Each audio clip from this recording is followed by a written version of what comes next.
Do you think the fact that we are entering into the 2012 election cycle and that she is running for re-election made people kind of jump on this maybe more than they would have if this was, say, her first year in office? I think that has a lot to do with it. And also, the Senate leader, Phil Berger, went on Fox News and basically said, I want to assure you that I don't plan on suspending the gubernatorial election next time around.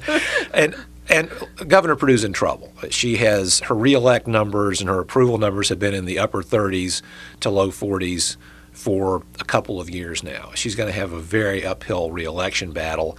And for her to say something like this, however she meant it, is immediately going to get people to be suspicious and say, well, it looks like she's going to have a real hard time getting reelected. Does she want to actually prevent that possibility from taking place by postponing her own reelection? How is that going to work out? In fact, one of the people who weighed in on this is Governor Perdue's presumed Republican challenger next year, former Charlotte Mayor Pat McCrory, who is not a declared candidate yet, but It seems obvious to anyone who's watching politics that he is intending on running.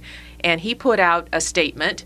So then that just kind of ginned up even more reaction from people. Right. Well, it's the sort of thing that, again, had the governor's staff and the governor herself been a little bit smarter about this, they could have shot this down pretty quickly, I think. But instead, they were very clumsy in reacting to it, and they simply fueled all sorts of other commentary about it, and a sort of commentary about, well, if she really didn't mean it, what was going on behind the scenes. And part of it has to do with the fact that there are other prominent Democrats and liberals who have been suggesting much the same thing recently. Peter Orszag, who was President Obama's, who was head of the Congressional Budget Office and was President Obama's budget director for a while, had a piece, I believe it was in the New Republic, where he basically said, we ought to think about suspending some democratic institutions for a while to work out all of our problems. We ought to think about that for things like deficit reduction and entitlements.